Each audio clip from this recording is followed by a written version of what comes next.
Magandang umaga sa lahat, lalo sa iyong Ma'am Medj. At my name is Jasper Arado and we're gonna talk about the internet threats and how to avoid it. And we are the Group 9.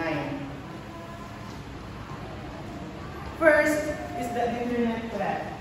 This is a threat that makes use of the World Wide Web to disperse, conceal, and update itself to facilitate cybercrime. Ang internet threat ay tumutukoy sa lahat ng uri o uri ng panganib na nagmumula o gumagamit ng mga internet upang makapanira, makakuha ng mga datos, mag-hack at magnakaw, manggulo ng mga impormasyon, lalong-lalo na sa teknolohiya. Ang internet threat ay ginagamit rin ng mga cyber criminal upang maghasik ng problema, gaya ng pagnanakaw ng mga files, data, at pagkalat ng malware at pagbinilang sa mga tao. Narito ang una, ang malware stands for malicious software. Ito ay tumutukoy sa malicious software. Ito ay ang mga programang ginawa upang manira, makapagnakaw at makakuha ng datos mula sa iba. At narito ang mga types of malware. Unang narito ang virus. It is a malicious program designed to replicate itself and transfer from one computer to another. Example, internet, local networks, and etc. Ang computer virus ay isang uri ng malware na nakakabit sa mga program, files, o kaya nito gumawa ng sariling kopya mula sa isang device patungo sa isang device. Kapag ang virus ito ay napakadelikado sapagkat kapag itong binuksan ay kumakalat ito sa iyong computer at naghasik ito ng virus. No? Kapag ito ay infect ng ating mga files. Halimbawa na lamang noong dekada 2000 na mayroong isang virus na kumalat sa Pilipinas na tinatawag na I love you virus. Kung saan naka-infect ito sa maraming files at nakapagnakaw ng mga milyon-milyong pera sa buong mundo. Dahil ang I love you virus na ito ay may attachment name na love letter for you. Kapag ito yung binuksan ay kakalat ito sa mga files ng mga biktima sa buong mundo. Sunod naman ang worm. Worm is a malicious program that transfer from one another to another by any types of means. Ang worm naman ay mas advanced at mas napakadelikado kumpara sa virus dahil hindi ko na kailangan na tulong ng isang tao para kumalat ang mga virus.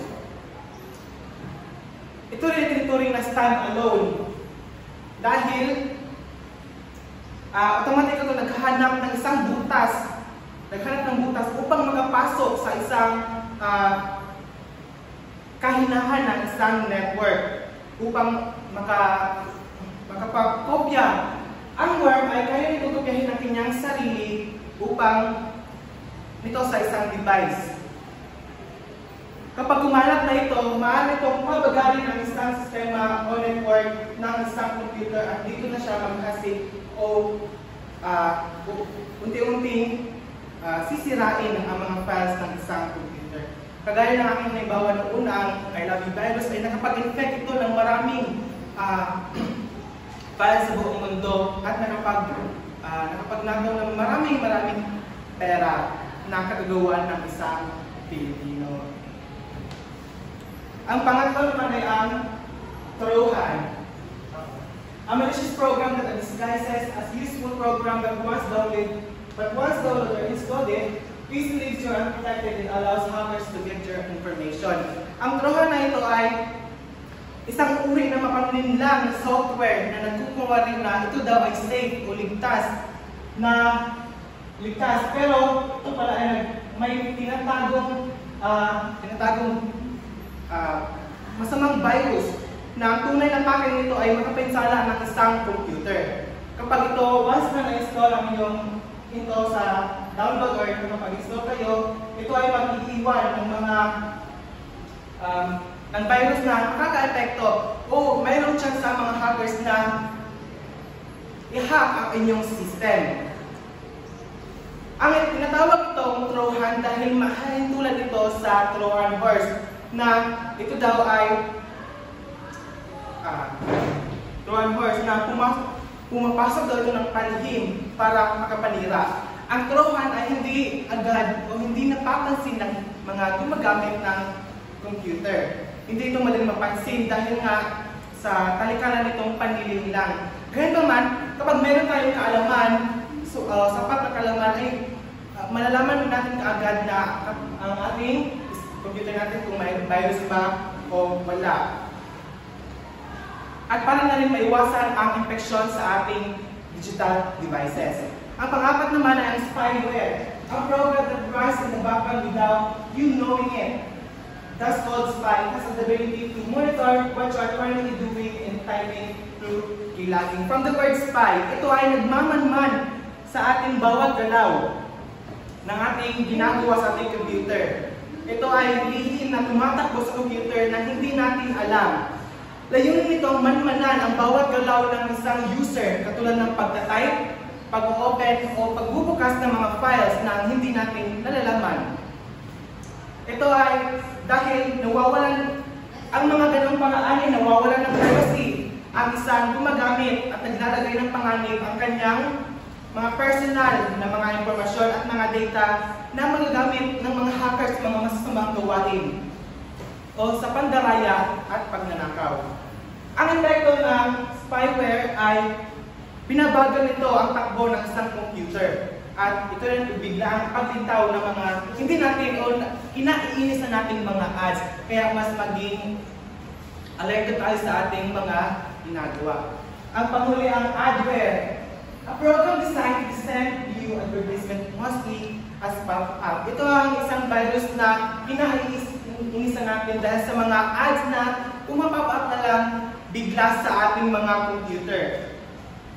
Bagaman hindi ito kasi panganib na Trojan at software, maaari pa rin ito maka-epekto sa ating computer. Dahil pinapabagal rin ito ang paggamit at sagaba sa paggamit ng computer. Sa ilang kaso, ginagamit din ng adware upang mangalang ng impormasyon tungkol sa browsing habits ng tao na maaaring ikompromiso ang kanyang privacy. At sa kabuuan, ang ibang uring virus na ito ay siya nakaka-apekto sa ating paggamit sa ating mga digital devices tulad na lamang ng computer. At ito ay napakalaking panganib sa ating bilang isang user dahil nakukuha nila ang ating mga personal na informasyon at ito ay nagdadala sa atin ng panganib at nawawalan tayo ng seguridad at privacy. Ang gagawin natin ay mas maingat tayo sa paggamit ng ating computer at mas maingat sa paggamit ito upang hindi tayo mabibiktima sa anumang samang gawain. Yun naman po at maraming salamat. Ang susunod na magtatalakay ay si Binibining Winnie Mabangya. Isang mapagpalayang araw sa inyong lahat. Ako si Binibining Winnie at ngayon ay aking tatalakayin ang patungkol sa cybercrime at maging ang kanyang tatlong kategorya. Alam naman natin at hindi nalilid sa ating kaalaman kung ano nga ba ang cybercrime.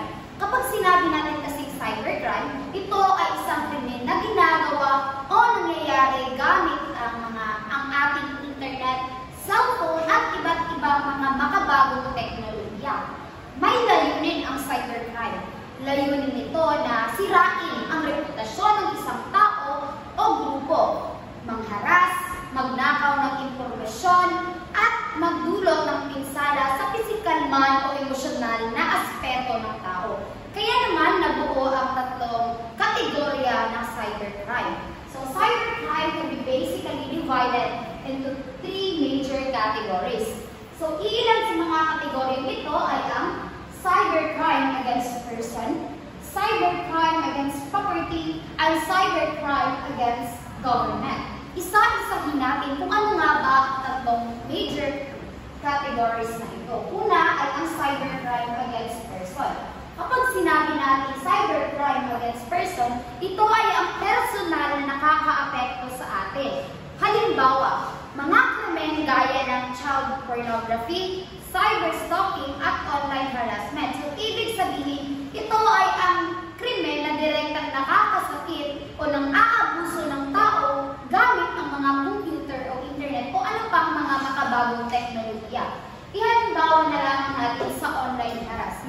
Itong against person ay personal na talagang gusto ng isang tao na harassing ka sa kahit anong paraan gamit ang inyong internet. Kunwari ay gusto niyang makuha ang impormasyon o may gusto siyang malaman tungkol sa inyo na kung saan ay nakakaramdam ka ng hindi pagiging komportable. Kaya naman ay sa tingin mo ay nakakaras ka. So doon na papasok ang cybercrime against person. Susunod naman ay ang against property. So these crimes include unauthorized computer trespassing through cyberspace, computer vandalism, transmission of harmful programs, and unauthorized possession of computerized information. So ito yung mga gawain na illegal na napagpasok sa mga computer system. So ibig sabihin ito yung mga hacking, paninira ng data, pagkalat ng virus, at paggamit ng impormasyon ng walang pahintulot. Halimbawa na lamang sa Facebook, hindi ba't naganap ang ating mga impormasyon doon?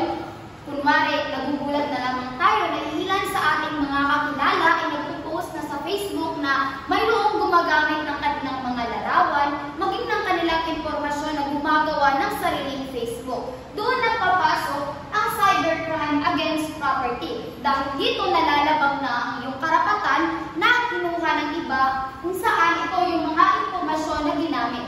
Dahil hindi natin alam kung saan nga ba gagamitin ang mga impormasyon na ito, kung paano na nga ba ito gagamitin. Dahil dito napapasok ang against property.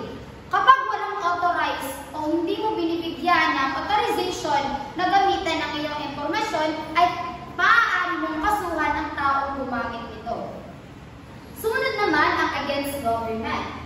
Cyberterrorism is one distinct kind of crime in this category. The growth of internet has shown that the medium of cyberspace is being used by individuals and groups to the international government, also threaten the citizens of the country. This crime manifests itself in the terrorism when an individual cracks into a government of military-maintained website. So isa lang ang ibig sabihin nito. Ang laban sa gobyerno o against government ay kilala rin bilang cyberterrorism. Ito ay ginagamit ang internet upang atakihin o i-hack ang website o computer ng mga gobyerno na kung saan nagiging dahilan ito upang magkaroon ng panganib sa website ng ating bansa na kung saan yung mga militar na ginagamit nila ang kanilang internet upang makakalat ng impormasyon ng ating gobyerno upang manira at gamitin sa anumang illegal na kanilang ginagawa. Ngayon ay pag-uusapan naman ang